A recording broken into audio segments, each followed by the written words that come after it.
indigenous cultures, and you've written extensively about, especially about the English. I mean, the book that I just mentioned is about the English medium myth. The title is very intriguing, and then you've also spoken about the English class system, right? So, could you demystify that or unpack that for us a little bit, please? Sure. Let's talk about the first one, which is the English medium myth. And this is something that I encountered among my own peers. I myself went through English medium schooling in India and then, went abroad. And the myths are the myths that I also carried. For instance, the myth that English is necessary for progress, English is necessary for technology, English is the way that India will make progress. So all of these assumptions I had carried as well. And it was only through my international experience that I learned that most of these assumptions were actually false. And the more I dug into it, I realized that English is actually a big barrier to over 90% of the people in India.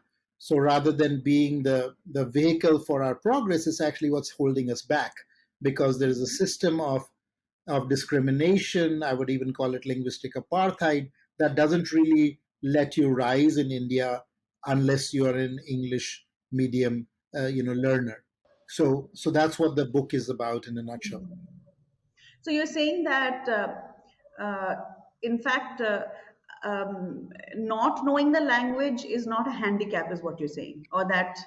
Well, my point is that all over the world, if you look at the countries that are most developed, in fact, in my book, I have a table which looks at the top 20 countries by GDP per capita. And I leave very small countries under, I believe, 5 million or something population. So, it's reasonably sized countries. And I found that every single one of the top 20 countries uses their own language for higher education, Right. for technology education, for management, for medicine. Mm. So if you look at France, look at Germany, look at Japan, look at South Korea, you go across the board, you'll see that the countries, whether in Asia or in Europe, that are developed, are all use their own languages. Mm. So the question is not about learning English or not. I think it's a great idea to learn English, but to assume that English is the way that a country will progress, or you cannot do medicine unless you learn English, or learn in English, that you have to learn in English medium.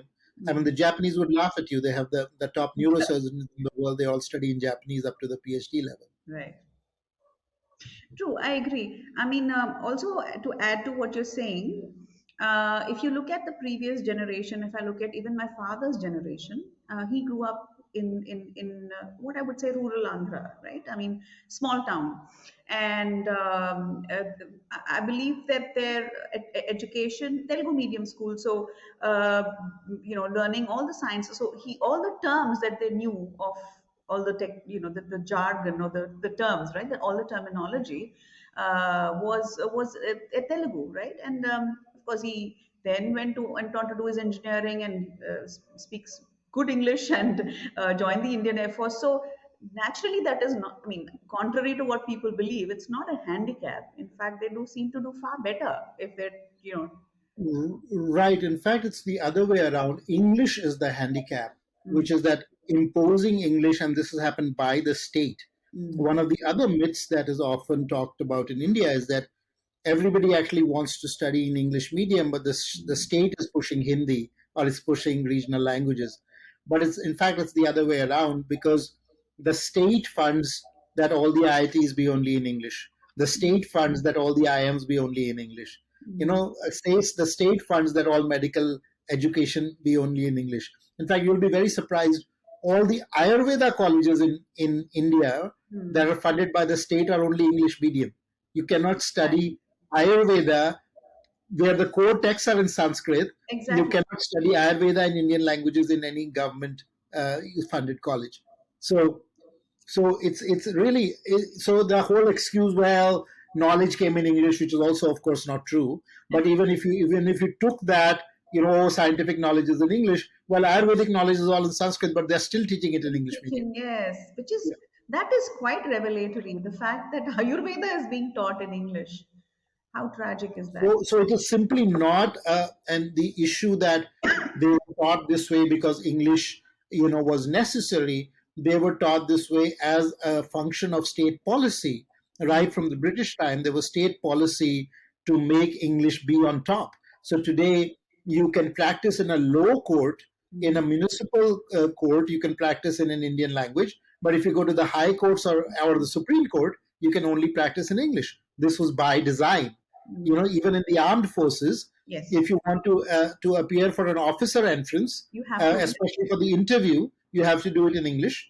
And but if you want to apply as a Jawan, you can do it in Indian languages. So that hierarchy, that apartheid, that system of dual citizenship in a way was already set up, where the English class was privileged. This happened through the bureaucracy, all of that. So the English class was privileged, it was put on top, and everybody, had to learn English to get into that circle. So it's like an elite charmed circle, and Exactly. you make it like this unattainable goal. Exactly. It's not even a glass ceiling, it's a concrete ceiling because it's very clear. It's like that. You know? True, very true. Yeah.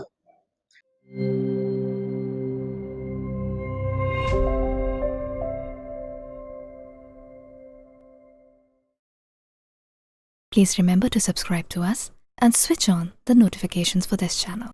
For our other social media links, more content, and to support our work, please visit citti.net. Dhanyavad. Namaskar.